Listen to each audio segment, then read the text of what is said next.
Conversation, my friends. Today, I want to share some thoughts and get your thoughts and ideas on this.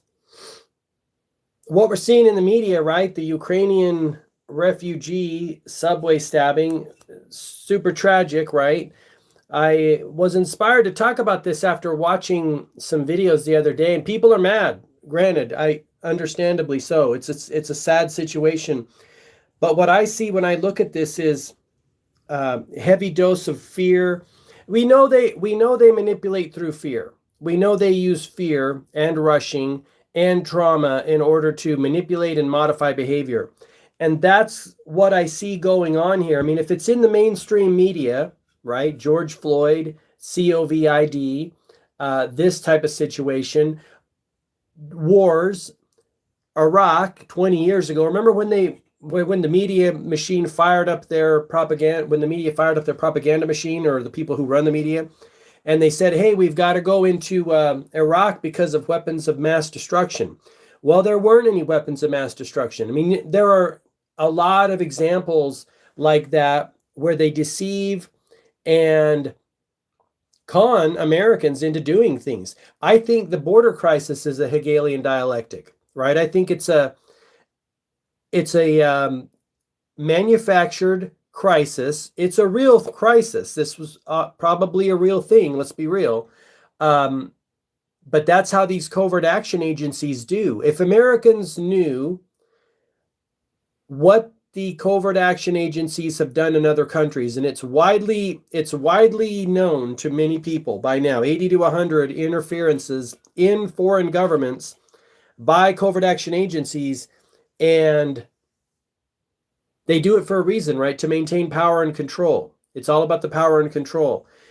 My point is this: don't let them trigger fear in you to shut down your ability to think. Don't let them manipulate you, right? Hegelian dialectic is problem, reaction, solution. The problem is they want everyone under their control. They want more surveillance. They want more. They want to take away freedoms and civil liberties.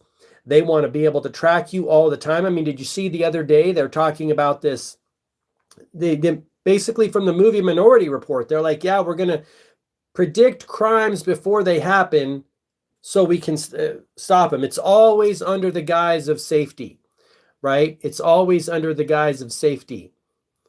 I don't know what Canelo or Crawford is. We expand upon that. No one's safe till everyone's safe. They're always going to use safety to steal liberties and freedoms and or money, right? And or money or convenience. They love to do the convenience things too. One of the guys I follow, Robin Greenfield, I don't know if you followed him. He's an extreme minimalist, but he's also like recently did a long experiment in non-ownership. It's fascinating. He says convenience will be our downfall. They get us by convenience. The boxing match coming up this Friday. I don't follow boxing. I don't follow bread and circuses too much. Too many other things going on in the world. It's just not my thing. I don't know anything about that. I sometimes follow some MMA, but other than that, I don't know who's going. You definitely like Diddy parties. Nope. Anyway, so they'll use fear and rushing and convenience to take advantage, and that's how they move the ball down the road. And I some of the people that I follow, Morgan Ariel, she's been about this, and I get it. I certainly get it. It's triggering, but I just see it for what it is, a manipulation tactic, The videos coming out are super wild. It's pretty sad. 23-year-old, she was a pizza worker. That's interesting. It's wild to see the videos. I don't really know the motive unless you just freaking snapped, which that could happen, right? The other thing about it is I think they jam up the frequencies of people's minds, right? With food and television and all the other things, violent movies, and people snap. I call it weaponizing other human beings against human beings. I mean, it's sad to sit and to watch the video as it plays out. I mean, she's totally unsuspecting. The other thing, people looking down at their phones so much, right? Not being, not being situationally aware of what's going on. I mean, how can in 2025 you not have your head on a swivel? Again, sad situation, but it's wild. People are snapping. How we doing? This guy had a lengthy arrest record, apparently. 14 previous court cases. He was sentenced to 6 years in prison for robbery with a dangerous weapon. End Wokeness, a popular X account, said there had been no stories about the crime in major news outlets, prompting billionaire Elon Musk to respond zero. Maybe they are going to place. Maybe they are going to place. Try to play the race card. He was used, as you said. Yeah. Are you talking about the person who did the unaliving of that girl? Is that what you're thinking? Like a weapon, a human weapon? A GoFundMe page entitled "In Loving Memory of Irina," created August 23rd, had raised $58,000. That's wild. Ira had recently arrived in the United States seeking safety from the war and hoping for a new beginning. I question what's going on in Ukraine war too. I mean, we question what's going on in Gaza. All of it's weird and wacky and wild, and I don't believe anything I see in the media. I think a lot of it is designed to, manipulate us. These people are master manipulators. Let's see. Her life was cut short far too soon, said the page organized by this other gal. Charlotte Mayer, a Democrat, called Zaruska's death a senseless and tragic loss, but urged media partners and others not to repost the shocking video. I don't know. I have misgivings about that. In one sense, it's good for the rest of the people to see the video of what could happen, right? In these types of situations, what could she have done differently? What can we all do differently? John Joseph at John Joseph Discipline, who I follow, was a lifelong New Yorker, and he moved out of New York into Florida, and he posted a video the other day of a guy carrying a skateboard. It was aggressively almost attacked by some other dude with a knife, and the guy slammed him in the face with the skateboard. Like, I don't know. I mean, it's becoming, as they poison the consciousness of the collective, it's becoming pretty urgent, pretty apparent that we're on our own. I think we always have been. The urging causes people to seek it out. Yeah. The urging causes people to seek it out. Yeah. People want to see what's going down. That's for sure. I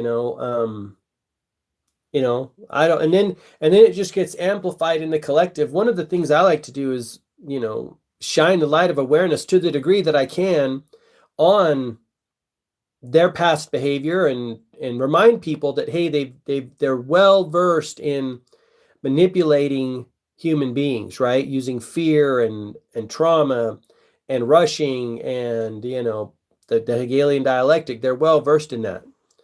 The urging the media not to post. Yeah, that's a good point. You make a good point, right? People want to go see it. If they're told not to see it, they want to see it more, right? Yeah, the great point. Could be high level manipulation again, right? And also, just like the when the Ford F-150 drove through, was it New Orleans back in the day, like 6 months ago, and unalived those people, and there was sketchy things about that truck and about they covered up a flag in the end. I don't follow a lot these things because I don't want to get, sometimes I think there's many things to talk about, and sometimes I go back and forth of whether it's beneficial to talk about these, but I was inspired to talk about this one today because it's definitely triggers fear. It could cause people to not want to leave their homes, right? We know they want to lock people down in their homes. It could cause people to want, the main thing that it causes, the main thing that these type of fearful situations cause, from my opinion, is for people to look to the government for a solution. More laws, more restrictions, more governance of any kind, right? Give the government more power. That's what they want, I believe, at the end of the day, above and beyond anything else, right? And unfortunately, people do that, right? People do that. It's wild. Let's see. Conservative commentator Ian Miles Chong countered on X that this is how victims are erased. A young woman is stabbed in front of strangers on a train. Yeah, I didn't realize there were people sitting right next to her. Can you imagine? And the political class rushes not to shine the light, but to pull the curtains closed. Turning Point USA co-founder Charlie Kirk, he's suspect to me now. He's clearly compromised. I used to follow his stuff. Drew a comparison to that of Daniel Penny. Remember that Daniel Penny guy, the guy on the subway? The ex-Marine who was charged in 2023, death of Jordan Neely after putting him in a chokehold to stop him from threatening subway riders. Mr. Penny was found not guilty. This is what Charlie Kirk said. If you want to know why your ratings are in the tank and no one likes you, look no further than the brutal murder of this Ukrainian gal who moved to the U.S. to escape war in Ukraine. A story you refused to tell. Sadly, she couldn't survive the Democrats' criminal. That's the other game plan. They want to make it a left-right thing. It's not a left-right thing. This is what I've come to the realization of. It's one puppeteer pulling the strings of the left and the right, making it look like a left-right thing. I've been doing some deep dives into the Civil War, trying to wrap my mind around in a new way as I wake up to the truth of many other things. What was the Civil War all about, right? Looks like it was about, like they're all about, bankers, right? Either protecting generally growing bankers' resources, right? It's funny that all these wars, there's one thing they tell the American people, like Iraq and Libya, we're going to go bring freedom and democracy to Iraq and Libya. They don't tell the American people, but that both of those gentlemen, now Saddam Hussein was definitely a bad dude, not saying he wasn't, but let's be real. They wanted to sell their oil for gold. They were like, yeah, we want to get out from under the thumb of the dollar. And to the people who are in charge are like, that's a big no-no. So they lie to the American people, trump up a story, no pun intended, and roll it out. And then it's like, oh, we got to go bring freedom and democracy to these people. And meanwhile, destroy the lives of millions or hundreds of thousands or millions of Libyans and Iraqis, right? People just living their life, chilling over there. The war machine from America is like using a hammer to do fine surgery. And I think they do it partially to run that war machine and keep the wheels greased and everything, they do it to test their things. I think they're doing that in Gaza. I think they're testing out the latest and greatest equipment to just freaking destroy shit. And like Ken O'Keefe says, Gaza's coming to us. It's coming to everyone. If we don't do something about it and get these clowns, wake people up to what's going on. Let's continue here. Yes, but Charlie Kirk, anyone who's talking about the left-right dynamic and triggering that, they're the ones that are potentially going to cause a civil war here, or trying to cause. I don't think it's going to happen. I hope it doesn't happen. But that's what's up. How we doing? From Northern Ireland, Belfast. Welcome. Let's see what else he says here. Yet you wouldn't shut up or stop villainizing Daniel Penny, a hero who probably stopped a MURDER just like hers. Why? Because he was a straight white American male and the perp was BLACK. So he's triggering black against white. He's triggering Democrat and Republican. No, I haven't yet. It's still on my list. Thank you for reminding me. I did watch, and tell me if you saw this. I watched something fascinating the other day. You've probably seen it. The video of when Saddam Hussein came to power in Iraq, and he had that big conference, and he was naming the names. I once heard that the CIA gave Saddam Hussein a list of like hundreds of people, like 800 people, and he, unalived all of them. But I saw the video where he was in the, right after he came to power, he caught all the Bath Party together and he said, hey, these people need to go outside. And he named off like 68 people. That's wild. I have not seen that other video there, Once Upon a Time. And I need to do that. I'm way behind on I need to do like a binge. I'm way behind on some of the documentaries. I still need to see Jones Plantation. I've seen a bunch of clips and partials of it. I'm way behind. There's just so many documentaries, but I need to see that one. Thank you for the reminder. That's good. All right, let's see. Yeah, that's the end of the article. Anyway, that's my take. I think they use fear and rushing all the time to manipulate and control us. This is why my biggest thing is I just recommend people don't watch the media, the mainstream media. In fact, I'll tell you another thing. I don't know if you guys are familiar with this guy on YouTube. His name is Chris Dwayne. He runs a channel called, I think it's called The Greatest Truth Never Told. He's all about what's going on. I mean, he's been preaching this for a long time. The reason I bring him up is I was watching some of his stuff the other day, and he talks about the media manipulation as well, right? And how, it's just a matter of time. They have to distract us from what's really going on, which is financial. If money is if Ken O'Keefe is right, and I believe that he is, finance is the head of the snake, anything they talk about that isn't finance is a distraction. Because we're all in this financial pool, ecosystem, and it's being, I mean, the banks are eroding away. I mean, we're heading for what appears to be a major financial calamity. And if they're not talking about that, they don't have my attention. I won't give them my attention for, even if it is tragic things like this, because all it does is put fear into my mind. This is why I haven't watched the media for 20 years, and I didn't watch them during COVID. I don't care what they're doing, what they're talking about. Some people care a lot what they're talking about. They really want to know what's on the news, right? That's how I used to be 20 years ago. I'd watch those silly morning shows, then I realized it's just a waste of my time. It draws me from my purpose. It's a distraction from the things I need to do. Anyway, there's my piece. I appreciate you. Let me see what you say here. They can edit things to mean something completely out of context. Yes, I think so.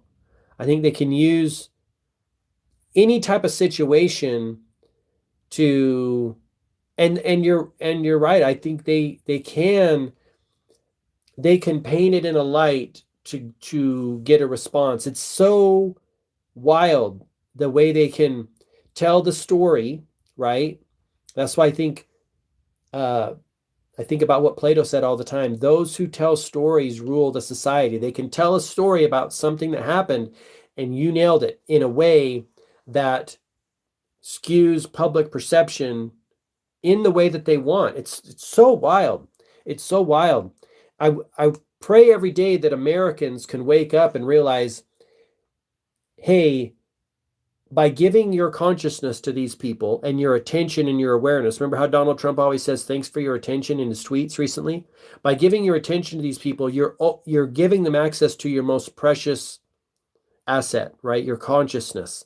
And because of their ability to manipulate behavior, this is all they've studied for decades, probably centuries, could be millennia. Because of their ability to manipulate behavior, you are playing a game that you cannot win. That's why I do not watch the news. I pick it up secondhand and, kind of come in and chat about it. But yeah, it's wild, but you nailed it. You nailed it. They can edit things to make them look like something they're not. Thanks for your comments. I appreciate you. Thanks for hanging out with me. And thanks for reminding me about the documentary. I got to get that scene. All right. Until next time, I wish you guys all the best health, wealth, and success. Have an awesome day. Bye-bye.